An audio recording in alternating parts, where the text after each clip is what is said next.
According to the stress scale, of the top three most stressful life events, one is moving. According to the United Nations World Tourism Organization, roughly 80% of the global population has never traveled international. But suppose you factor in more and are interested in listening to our real life stories. I wish I could come up with a word that describes all I have said above, but that would be almost impossible. The challenges each newcomer faces when they immigrate to a different country are unique formulas for each of us that will put you exactly where you are now, in most cases better or equal to what you left behind. To accomplish your objectives, it is one person who can help you be who you are, and that person is you. But on your journeys along the yellow brick road, each of us has a story to tell, which usually starts with a destination. In this case, I'm inviting you to listen to the podcast Stories of Grit, Grace, and Greatness 100 Women Who Make It Possible. Thank you for listening. Liliana, thank you so much for letting me come here in your nice, warm, cozy, beautiful house, beautiful environment with a lot of cultural, immersive books from all over the world where you travel. I can see that you have a passion for that. But I would say just a few words about you. The fact that you ran away from Romania in 1974 at a really early age after you finished your university degree, becoming a French teacher, which was something during the time in Romania, that you are from Timișoara, From Arad. from Arad. Okay, sorry, from Arad. And I will let you tell us the story, and I will stop you time to time when I feel that it's something really interesting and I want to find more about it. Well, I had a sheltered life in Romania. I cannot complain. I didn't run away from Romania because I was lacking something or for political reasons or whatever. But I was always curious about the world. I started by reading Jules Verne books. And then, of course, university, French culture. I wanted to go to Paris. And then when I was 17 or so, an aunt came to visit from Canada. Wow. She was my step-grandmother's daughter, and she lived in Canada. So she came for a visit, and she talked to us, and all that beautiful life she had in Canada. You became jealous. No, it inspired me. Somehow it gave me an idea. And that's like a threshold, you step over the threshold. That was the moment when my aunt came from Canada. I knew it was going to happen. And then it happened after I finished university. I married my love, my artist husband. And then we applied to go to Paris. Since I was a French teacher, we thought my father's connections might give us a visa to go. And then we took the train with our secret plan, unshared with anybody else. My parents had no idea I wasn't going to come back. And we ended up in München. We never reached Paris. In München, we contacted the Canadian consulate and asked for a visa to visit my aunt in Canada. Okay. We didn't have any money, but my husband was painting icons, and he started selling them on the street in München. And in 1 month or 2 months, something like that, we made enough money to come to Canada. We bought our ticket, airplane ticket, and we arrived in Kitchener. Oh, you got the visa there for we got a tourist visa. Tourist visa. Visa. So we arrived in Canada as tourists, and with some money. We had to declare the money that my husband made by selling paintings and stuff. So when we arrived as a visitor, a tourist, we had to apply for political asylum in Canada. And which was not, let's say, complicated during the time, during the Ceausescu. Exactly, it was complicated because somehow complicated in terms of repercussion to your family back home. I didn't want to say anything against the government. What we did is we applied for freedom of expression, kind of, for my husband's art, to express himself in his art, and he wanted freedom. So on the basis of that. And then we lived in Kitchener for a while, and then we moved to Toronto, because we had somebody to represent my husband and his paintings, and started to sell paintings in Toronto and organizing an exhibition in Toronto. I got my teaching certificate immediately. Wow. Immediately. But there were no jobs for teachers. Wow. At that time, there were no jobs. And French is like always like a need for French teachers in general, but exactly. Surprisingly. So we moved to Toronto, and I was ready to do anything. I was working as a waitress, then I was working for Linguaphone Institute of Canada, teaching French. But my husband was the provider. He was starting to sell paintings, and he sold really well at that time, but 2 years later, he had an aneurysm that burst. How old was he? He was 28. Wow. And he died at 29. And I was 28 when he died. And I was in Toronto with a house full of paintings and brushes and crying everywhere. And I wanna stop you here for a sec. I know a little bit from your writing. I know you have a nice page that you're trying to kind of write stuff on Facebook about your journey to Canada. And I want to stop you here, and I want you to tell us the pain, because actually your husband, your family husband, wanna be buried in Romania. And actually you were in a impossible position to travel with him. Absolutely. Because if you went back home, they'll caught you and you'll go in prison. Exactly. Okay, tell us a little bit about this. A little bit like Zorba, the Greek movie, where the widow was stoned to death by the villagers who did not understand the pain. So, yes. I could not go back to Romania. His mother wanted him, before he died, she came to take him with her to Romania, to Maramureș, and take care of him, rather than leaving him here he lost his memory, he could not move, he could not speak, he didn't recognize me, he didn't recognize his mother. So he was a vegetable for another year in Romania and his mother's home. Well, a year later, my father calls me from Romania. I was still waiting for my papers to come through in Canada, and told me that Nestor passed away. So yeah, you were with no PR. I couldn't go back to. When I said goodbye to Nestor at the airport, when his mother took him to the airplane, I had the dark sunglasses and I was crying under those glasses, and Nestor didn't know anything. His mother was happy to take him home to Romania, and I knew I was never going to see him again. But nobody understands. Nobody understands the pain. Nobody understands the pain of separation when you know that it's was going the to end. end. It's going to end in a way that you have no control over that. And you never imagined, because you didn't ever think someone will have somebody at that have age. that at 28. Absolutely. Yeah. So then I was left. Well, it was my choice to be in Canada. I was waiting for my papers. My parents were worried about me. Yeah. And you're the only child. The only child. And could not go back to Romania at that time. So slowly everything came together in Canada. I got my papers after 2 years. I got my immigration status cleared and working visa.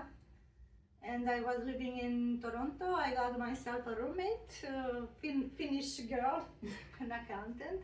We shared a 2-bedroom apartment, and I found a job as a translator, French-English, for Singer sewing machines of Canada. So I worked for 2 years there, and then I was in a subway, and across from me there was a man who looked familiar, very handsome man.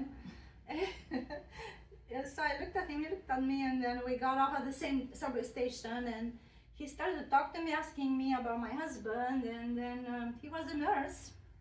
And he remembered me from the time when my husband was in the hospital, and we started to talk. He was from South America, he was from Chile, and he said, he saw me, I was very sad, and I'm skinny. He said, well, there is something you can do to feel better. I said, what? Dance. Tell me about that. Tell me about it. And then I found out he was a teacher at Fred Astaire, dance studio. You have an attraction to people who are artists. Absolutely, from an artist to a dancer. Yes, kind of same. Yeah. And then I found out, how he was actually a sailor nurse from Chile and an adventurer. So here is a travel, like all the pictures. A wonderful man. He was wonderful. He was 16 years older than me, so probably I found in him a father figure, a brother figure, Or security. just security, and he was so loving and affectionate. Being South American, I found a refuge in this kindness and goodness, and he took me to Chile to recover. We just went for 6 months to Chile, and we lived in Chile with his mother, and Chile was very good for me because when I came back from Chile, I recovered, and I kind was of felt ready. that you start from square one again. But also in the plane back from Chile, I had this pain, that unbearable pain in my abdomen.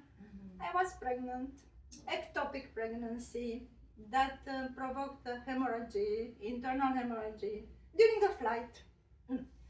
So my husband, being a nurse, contacted the pilot cabin and say that you have to advised them go that to the first closest it was really hospital. Luckily, we were only 2 hours away from Toronto. And in Toronto, the ambulance waited At the airplane. by the plane, and I was removed from the plane into the ambulance, straight to the operation room. They saved my life by 2 hours. I only had 2 hours to live. Yeah, save your life, but actually. And I was like, you don't know, I didn't know I was dying. I didn't. My husband knew. And the Canadians are so nice, like the one, I remember the paramedics in the ambulance, they knew, but they told me, oh lady, you don't have a good color right now. They are trying to be positive. Trying to be positive. And anyways, when I woke up from surgery, Joaquin was by my side and asked me to marry him. Oh, so nice. So nice. We started over with nothing. We started over with nothing. We just came back from Chile. We rented an apartment in a house with some Italian people. But at that In point, Toronto. you knew that you'll never be able to have a child, correct? Was not that point, It or was, lately after? I thought I would. I never got pregnant before. That was a total surprise. I never had to do anything. I didn't prevent. I didn't take anything. It was just with Nestor. I never got pregnant, just like that. And it took me by surprise that with Joaquin. Yes, I got pregnant. Maybe because you're so relaxed in Chile. Who knows? You never know. Yeah, And then we married, and everything started to work out. We bought a house, we bought a cottage and a car, and we danced, and we became a dance couple, famous in Toronto. Competition. Competitions and shows. And now I go dancing. I go dancing now, and I go to salsa clubs. And now we are where we are. From 1974, we are in 2024. 2024. So I'm still dancing salsa, and I go to the. No, I'm saying with Nistor when you get married in 19. Okay, we got married in 1980. Okay. And we were married for 13 years. 13 years. I mean, together for 13 years. And 13 years, everything was beautiful. yeah, he was an excellent husband, and the dancing to me became a very important activity. Which you are doing. Yeah, I'm right. still doing it. You are still enjoying and doing it, loving. Yeah. So yeah, it's my passion. And happily married, dancing and traveling to Chile and also to Europe. Finally, I go back home to see my parents. After? Married to a Canadian citizen. After how many years? After 8 years. After 8 years, I finally was able to go back to Romania and see my parents. Now married to a Canadian citizen. And permanent resident as well, because you had your papers in Romania. And I had my papers, so I had my passport, Canadian passport, so everything was fine. And it was emotional, of course. You can imagine, parents, family, everybody. And I was skinny. I was right after the operation we went. I was very fragile still. But it was a good trip. And after that, we traveled between South America and then Europe by train. He liked to travel too. And after 13 years, I didn't find a job as a French teacher. I was working as a legal secretary downtown Toronto. Okay. Still after 9 years. I could have worked as a supply teacher, but I didn't want to. I needed money to travel. You had other. I need a full-time job. Yes, yeah. If it wasn't full-time, I wasn't interested in supply teaching. I needed also. And with lawyers, I was an legal assistant with a lady lawyer and from Austria. And I worked with her for 8 years, very good years. I was very happy. We were very pampered. I learned how to type. I learned English. Anyways, I was doing that. We bought a house in Toronto, had a cottage, a car, and everything went well. And then one day I received a phone call from some woman who says she's the lover of my husband. She's been the lover of my husband for 2 years. I said, well, wait, lady. Stop here. Here. Do you have any proof? Because he's going to deny it. And then I met her for coffee in Toronto. I am like that. I am a Scorpio. I have to study. You need to put a little I have needle. to prepare I have to prepare. So she came and she gave me details, some cards that he wrote for her birthday or something. And then she started to cry. I said, don't cry, I'm giving him to you. You can have it. Have him. He's all yours. Don't cry. Or she said, well, no, I'm not crying because of that. I'm crying because I wanted to kill you, because he didn't want to divorce you. And I was desperate, and I was. And she was planning on killing you, actually. Yeah, he brought her to my house. Oh, she was in your home. Yeah. And then I started to remember that I found a pair of sunglasses, lady sunglasses, in my apartment once. Another time I found the lady's watch in my kitchen. Oh, like she left signs she there left for signs you. For me to open my eyes. Yeah. And you never questioned her? No, because he said he was giving dance lessons. Oh, okay, in your house. Okay. He had a alibi. Yeah. Okay, yeah. He was giving dance. The man was giving dance. What can you say? Anyways, he didn't suspect that I knew. I made him a nice breakfast, and then I put all the proof that I had in front of him. I said, well, you're free to go with your true love. Good morning. Actually, that was our last morning. You have 2 weeks to move out. So we give him a 2 weeks notice. 2 weeks notice. And 2 weeks, I want you out of here. It's done. He didn't It's over. decline. He didn't say. No, it's nothing. It's not. There's nothing. It was just something. No.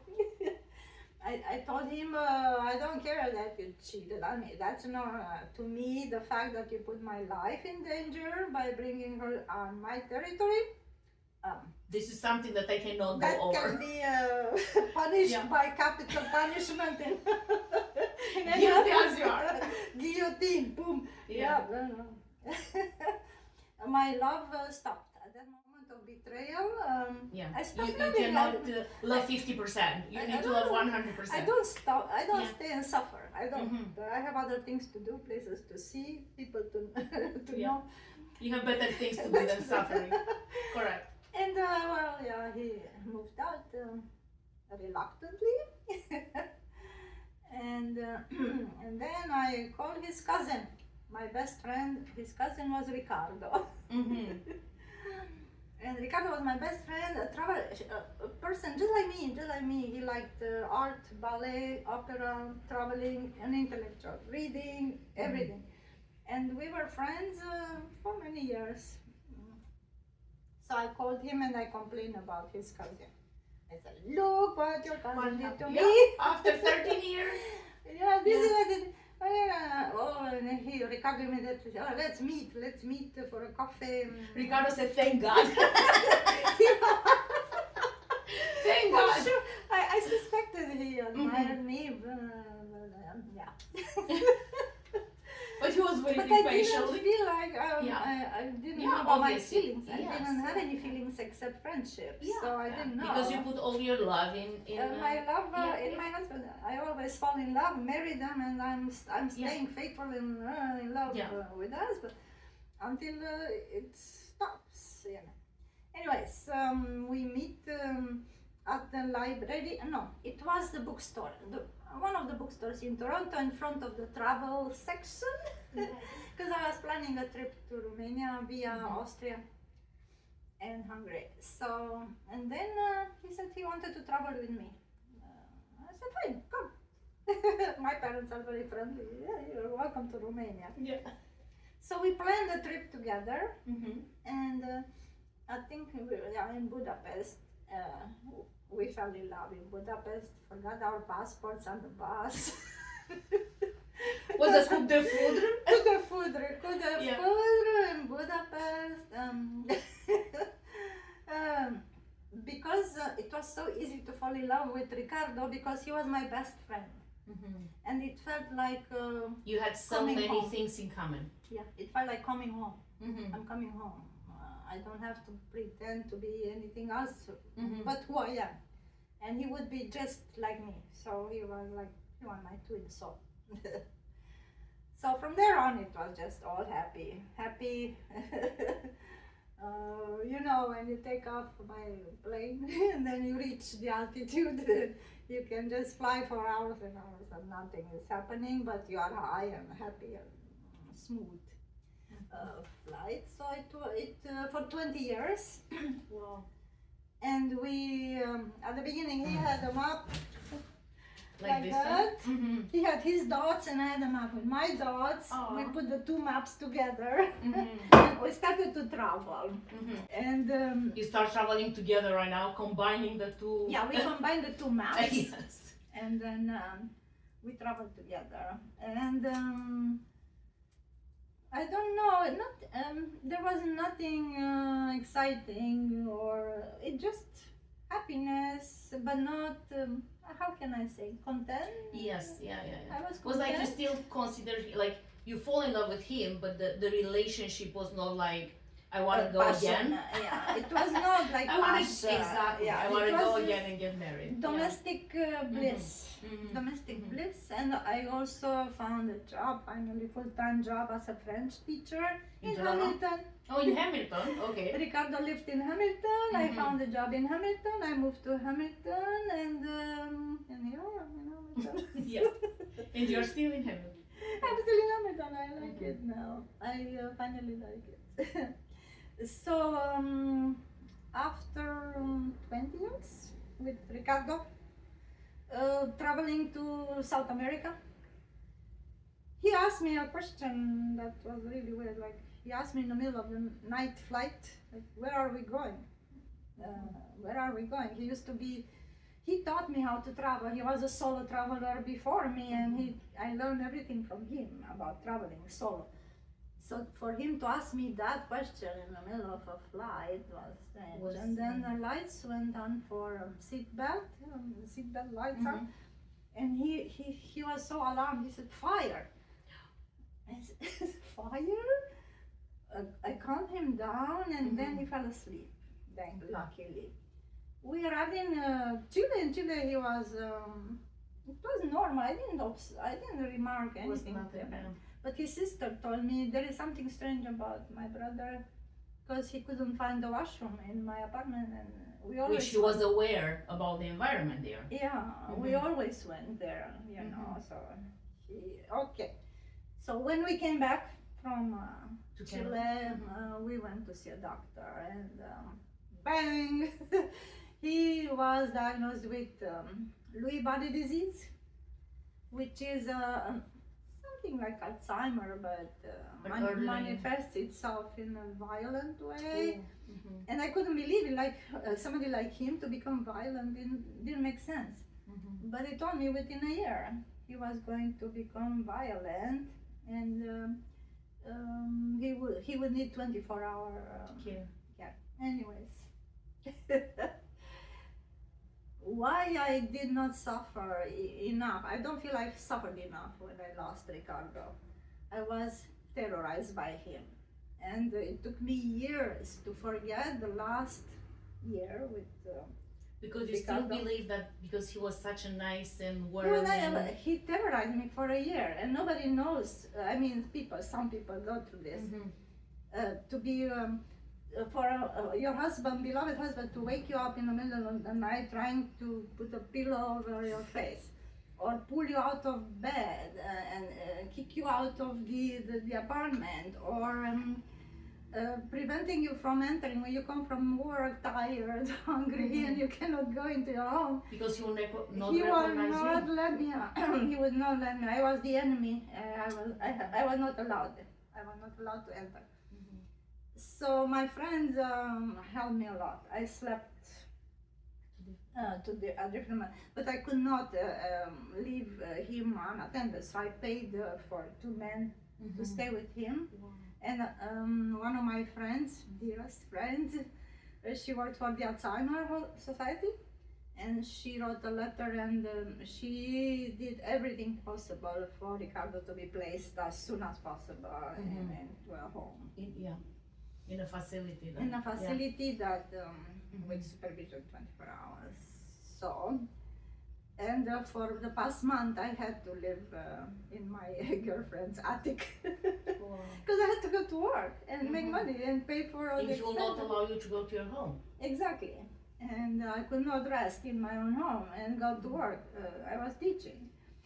So On top of that, you are scared because anytime he can kill you or... I was scared. I was terrorized. He was scary. Because he would just get up in the middle of the night, get dressed, and then he was overpowering me. He was taller, bigger. I had to sleep in the living room behind the coffee table. I would make, because I needed my sleep. So I prayed. I prayed loud and clear to God to show me how you can handle this. I do? Yeah. How can I get out of this situation? And slowly the pieces fell. So he was placed in St. Peter's, I think it's called. in a facility for in a facility. And here comes another thing that some people don't understand. I stopped going to see him because I went to see him once or twice, and I ended up so traumatized that I cried. After that, I would cry for 2 days, 3 days, and I wasn't able to function. because he'll not recognize you first. That, and because it broke my heart to see him like that. Yeah, he would not recognize me.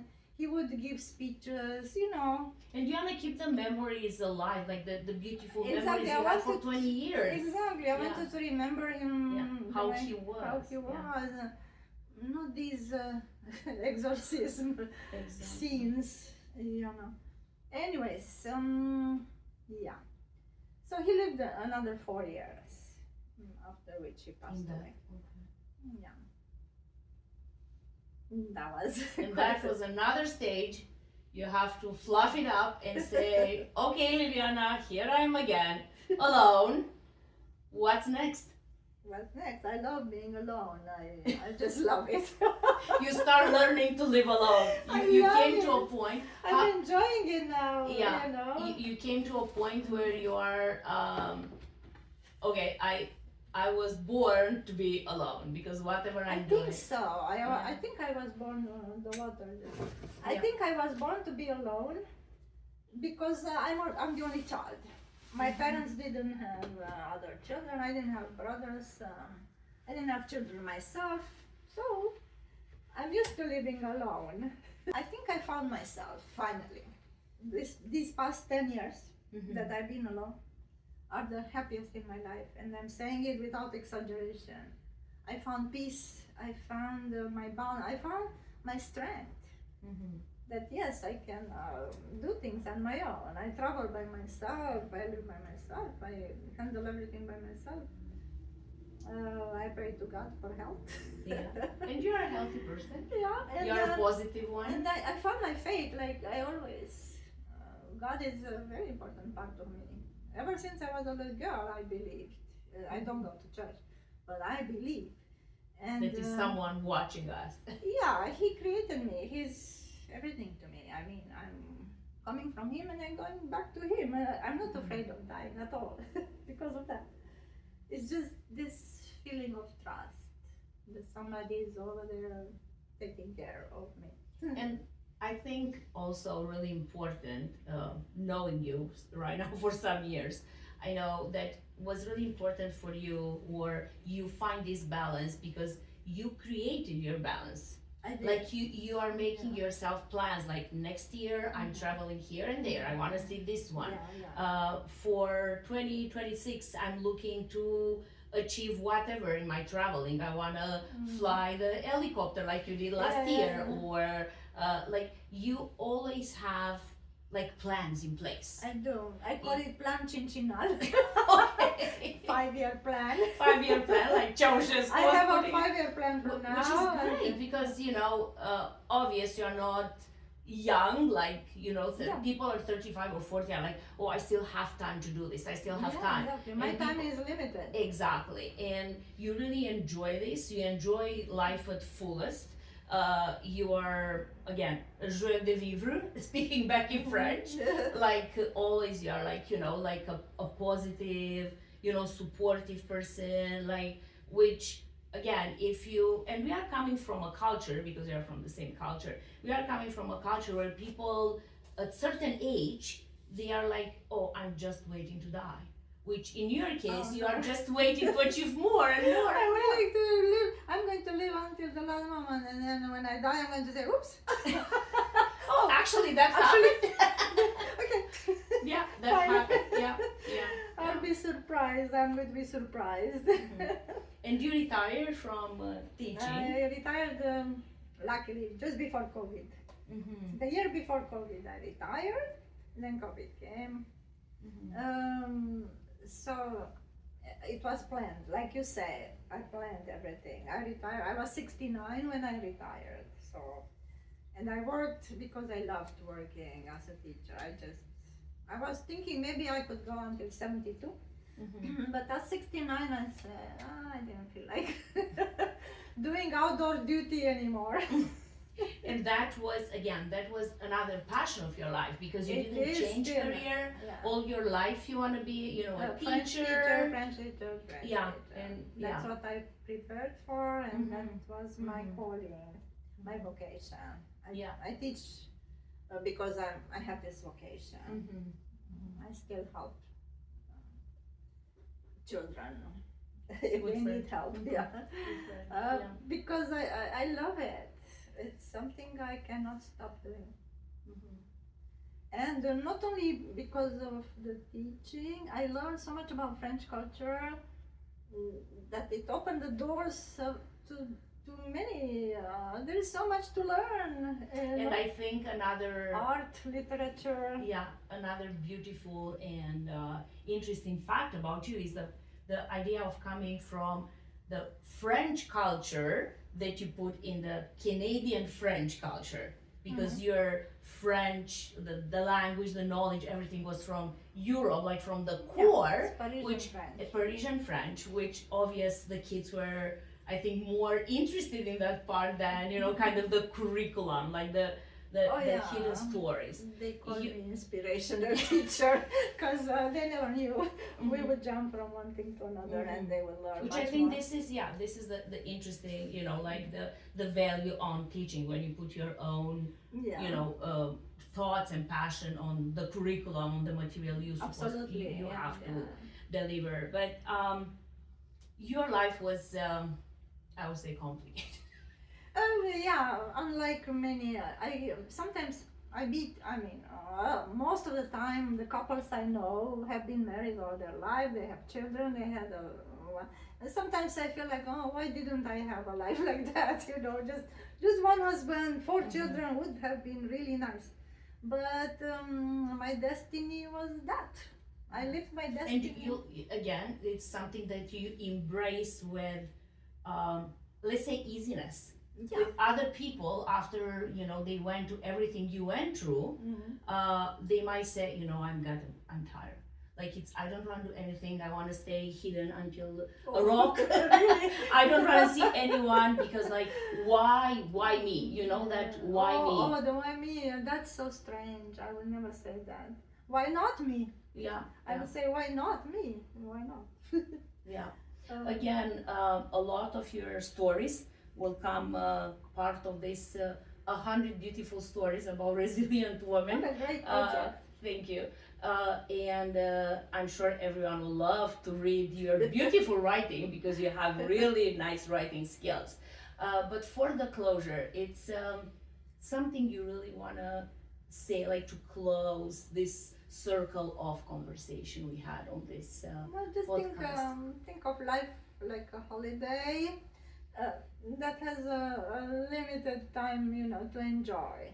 So that time you have to fill it out with whatever makes you happy. You just have one duty to yourself: be happy, make yourself happy. And find Because yeah. time is limited, and the only treasure we have is this time, a supply of time, and it's not unlimited, it's limited. So treat it like a vacation. And you go on a vacation, every day Every day. counts. Especially the last days of your vacation. Yeah, They're precious. Enjoy, They're precious. Yeah, they're precious. Mm. Thank you so much, Liliana. The word will be enjoy your last day of vacation. Enjoy your life like your last day of vacations. Enjoy all your traveling, and Thank I'm you. sure everyone will be soon, when the book will come, to be interested to read your story. Thank you so much for once again. including me in your beautiful project. Thank you. We appreciate your time. Best of luck. Thank you.